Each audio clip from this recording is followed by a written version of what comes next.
जो 18 वाला गुजर था वहाँ पे 18 वाला या 27 वाला।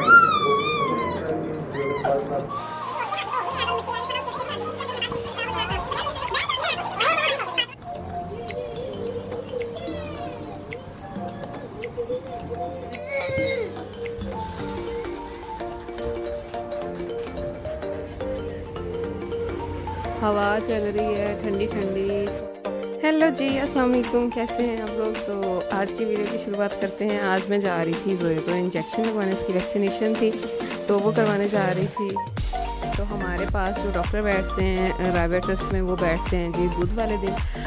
तो 12 साढ़े 12 बजे तक डॉक्टर बैठता है। तो थोड़ा जल्दी जल्दी सारा काम करके जोया को नहला के तो फिर लेके जा रहे थे उसको इंजेक्शन लगवाने। तो वहीं भी ज़िद करने लग गया कि मैंने भी जाना है साथ में। तो बस फिर ज़ईन को भी साथ लेके गए। यहाँ से ना हम सड़क वाली साइड से जाएं तो हमें थोड़ा लंबा रास्ता पड़ जाता है। ये पीछे से फिर जाएं ना गलियों से तो थोड़ा कम रास्ता पड़ता है, इसलिए हम फिर पीछे से चले जाते हैं। यहाँ से पीछे से जाएं तो 5 मिनट नहीं लगते, पहुँच जाते हैं। दूसरी सड़क वाली साइड से जाएँ तो लंबा रास्ता पड़ता है, तो इसलिए उधर से नहीं जाते फिर। तो ये राबिया ट्रस्ट हॉस्पिटल हम पहुँच गए हैं और फिर यहाँ पे हम आके बैठे हैं तो डॉक्टर ढूंढने लग गए। हम पहले गलत रूम में बैठ गए थे, आके वहाँ पे बैठे रहे काफ़ी दिन, 5 मिनट बैठे रहे। बाद में मेरी अम्मी कहती कि मुझे लगता है कि ये वाला कमरा नहीं है, क्योंकि उसका वो इंजेक्शन वगैरह वाला जो बैग होता है वो नहीं पड़ा हुआ यहाँ पे ना। फिर मैंने पूछा किसी से, तो फिर मुझे उसने बताया कि नहीं, आज उनको ना किसी और रूम में बिठाया है हमने ना। तो फिर हम उस रूम में गए, जाके बैठे वहाँ पर जाके फिर ये कि हमने इंजेक्शन जो भी था, 3 इंजेक्शन लगे हैं। अच्छा, ये वैक्सीनेशन का भी काम मतलब कि पता नहीं, बच्चों को 3 इंजेक्शन लग जाते हैं। एक साइड पे 1 लगा, एक साइड पे 2 लगे हैं। बेचारी का रो रो के बुरा हाल हुआ था, इतना रो रही थी आंसुओं के साथ। इतना तरस आता है बच्चों को जब ऐसे इंजेक्शन लग गया। उसके बाद इतना तेज़ उसको बुखार हो गया था, उसका बुखार ही नहीं ख़त्म हो रहा था। घर में आके हालांकि हमने आइस भी ऊपर लगाई कि उसको ना स्वेलिंग ना हो, लेकिन उसको स्वेलिंग भी इतनी ज़्यादा हो गई थी और उसको बुखार भी ना, आके तो सो गई थी ना, ठीक है, फीड करके। लेकिन उसके बाद फिर उसको बुखार हो गया। जब थोड़ी देर बाद हमने उठा के देखा तो शाम तक तो 2 दिन उसको बुखार रहा था बहुत ज़्यादा, और मेडिसिन वो ले नहीं रही थी। पैनाडोल वगैरह उसको दे रहे थे, लेकिन वो ना निकाली जा रही थी बाहर ना इतने। अच्छा, जो मेरा बड़ा बेटा है ज़ईम, उसको भी पैनाडोल इतनी पसंद नहीं होती थी, तो उसको भी पैनाडोल ना नहीं, पैनाडोल लेता था तो वो उल्टी कर देता था। तो इसलिए बस इसको भी ना फिर मैंने वो कूलिंग पैड मंगवाए थे, कूलिंग पैड लगाए तो उससे थोड़ा इसको फ़र्क पड़ा था। और बहुत ही वैसे वो अच्छे हैं काफ़ी, तो उससे काफ़ी फ़र्क पड़ गया था। तो अब ये हम घर पहुंच गए हैं। तो उसके बाद हमने बनानी थी कड़ी। कड़ी के लिए ये जो पालक डालनी थी पकौड़ों में वो निकाली थी, कुछ हमने वैसे पकानी थी पालक किसी दिन। तो इसलिए फिर ना यहाँ पे बैठ के सारे पहले पालक बना रहे हैं जी। फिर जो दूसरी बनानी होगी वो फ्रीज़ कर देंगे बॉयल करके, और जो पकौड़ों में डालनी है उतनी सी थोड़ी सी निकाल लेंगे। और ऐसे मिल बांट के जी जल्दी काम हो जाता है, कोई एक संभारे 2 काटें और बस ऐसे ये बड़ी जल्दी ना काम हो जाता है आपका। ये मेरी 2 भाभियाँ और फिर अम्मी जी यहाँ पे पालक काट रही हैं। और उसके बाद फिर वो जोया को इतना ज़्यादा बुखार हो गया था, फिर मैंने ये ना कूलिंग पैच मंगवाया था। ये बहुत ही अच्छा है, ये ना आप किसी भी हिस्से में लगा देना तो ना आपको ठंडा ठंडा फील होता है। और इसके ऊपर लिखा भी हुआ है कि फ़ीवर में ये बहुत अच्छा है। अगर बच्चे को फ़ीवर है तो आप ना सर पे लगा दें इसके ऊपर सारी ना उन्होंने प्रिकॉशंस भी दी हुई हैं कि आपने कितनी देर मतलब इसको लगा सकते हैं, और इसको लगाने के बाद कितनी देर तक आपके बच्चे का बुखार जो है वो कम हो जाएगा। डायरेक्शंस भी बताई हुई हैं और किस तरह आपने लगाना है और किस तरह इसकी कटिंग करनी है। ये देखिए, इसकी टांग बहुत स्वेल हुई थी बेचारी की। तो कुछ तो मैंने फिर इसके सर पे लगा दिया, सर बहुत सर गर्म था इसका, सर पे बहुत बुखार था इसको। और कुछ मैंने इसके सर पे ऐसे सीधा लगा दिया था, और कुछ मैंने कटिंग करके ना छोटे पीसेज में, देखिए इस तरह का है, ये जेल टाइप लगा हुआ है यहाँ पे ना। इसको यूँ करेंगे ना, ये जेल तरह का है कुछ, और कूलिंग इफेक्ट देता है, ठंडा ठंडा इफेक्ट देता है, मतलब कि बहुत अच्छा है। मेरी भाभी ने मुझे बताया कि उनके किसी उधर लगाया था बहन ने अपने बच्चे को, तो वो ना बड़ी जल्दी उसका फ़ीवर उतर गया था। तो मैंने कहा चलो मैं भी ट्राई करती हूँ, और वाकई इससे ना काफ़ी हद तक बहुत ठीक हो गया था, मेडिसिन देने की ज़रूरत नहीं पड़ी।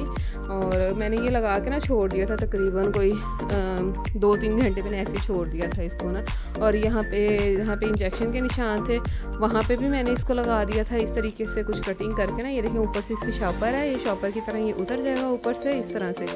तो इस तरह ना ये लग जाएगा। तो मैंने कहा चलो एक अच्छी चीज़ है, चलो मैं आप लोगों के साथ शेयर करती हूँ। अगर किसी को नहीं पता, क्या सबको पता हो इस चीज़ का, मुझे पहली दफ़ा पता चला हो, तो मैंने कहा कि मैं शेयर करती हूँ और जिसको नहीं पता चलो उसको भी पता चल जाएगा और उसके लिए भी ये फ़ायदेमंद चीज़ हो जाएगी कोई ना। तो इसलिए ना बस ये देखिए, जहाँ पे आपको लगे कि इंजेक्शन लगाया है बच्चे के, वहाँ पे आपने इसको लगा देना है अच्छे से इस तरीके से। और बेशक आप लगा रहने दें जितनी देर मर्ज़ी, और ये ना खुद ही बुखार आपका सेट हो जाएगा। और जो आपकी पेन रिलीफ है ना, ये पेन रिलीफ होता है बेसिकली ना, जब आपकी पेन ख़त्म हो जाएगी और ख़ुद ही आपको अंदाज़ा हो जाएगा जब बच्चा नहीं रोएगा और जब बच्चे का जिस्म थोड़ा नॉर्मल हो जाएगा गर्म से, तो आपको खुद ही अंदाज़ा हो जाएगा कि इसने अपना काम दिखा दिया।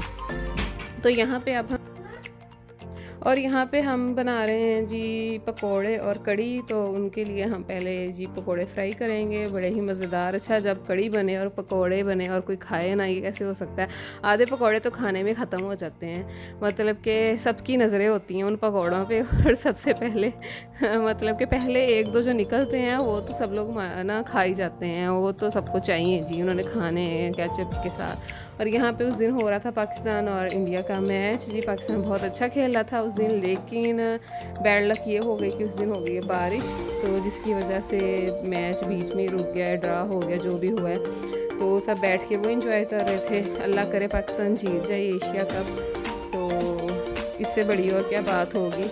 तो यहाँ पे बस पीछे मेरा बच्चा बोल ही जा रहा है, मैं उसको कह भी रही हूँ चुप कर जाओ, मुझे वॉइस ओवर कर लेने दो। लेकिन अच्छा, मैं आई थी चोरी चोरी नीचे ना वॉइस ओवर करने, लेकिन उसको पता चल गया तो वो भी आ गया मेरे पीछे पीछे। अब मैंने उसको कहा भी है कि ज़हीन थोड़ी देर चुप कर जा, मुझे वॉइस ओवर कर लेने दो, लेकिन बच्चे तो फिर बच्चे हैं, वहाँ सुनते हैं। यहाँ भी ज़हीन कोई गेम खेल रहा था और बस मैं थोड़ा बहुत उसको गाइड कर रही थी। बाकी ना वो बड़ी अच्छी खेल रहा था, मुझे बड़ी अच्छी गेम लगी कि बच्चे को ना चलो पहचान हो रही है चीज़ों की ना, उसको पता चल रहा है, उसको लिखा आ रहा है और नीचे से वो चूज़ कर रहा है और वो उसमें बड़ा खुश हो रहा है ना कि मैं ना सही उसको चूज़ कर रहा हूँ, उसको मज़ा भी आ रहा है गेम खेलने में। बाकी भी इतनी फिजूल चीज़ें बच्चे देखते हैं, चलो कुछ अच्छा सीख लें, तो उससे बेहतर और क्या चीज़ हो सकती है। तो इसलिए फिर बच्चों को कुछ इस तरह की गेम्स भी लगानी चाहिए जिससे उनका ना IQ लेवल बढ़े ना, तो बच्चों के लिए अच्छा होता है ये।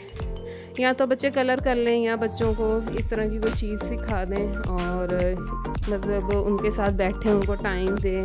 और क्योंकि छोटे होते बच्चे जितना अच्छा सीखते हैं उतना कभी नहीं सीखते, जितना हम उनको अच्छा सिखा सकते हैं उनको उतना अच्छा सिखाना चाहिए हमें, और उनके लिए अच्छा होता है, उनके फ्यूचर के लिए अच्छा होता है। तो बस जी, इसी के साथ मेरे व्लॉग का एंड होता है। आपको अच्छा लगा तो लाइक शेयर एंड सब्सक्राइब ज़रूर कर दीजिएगा मेरे चैनल को, और अपनी दुआ में याद रखिएगा। अल्लाह हाफिज़, बाय बाय।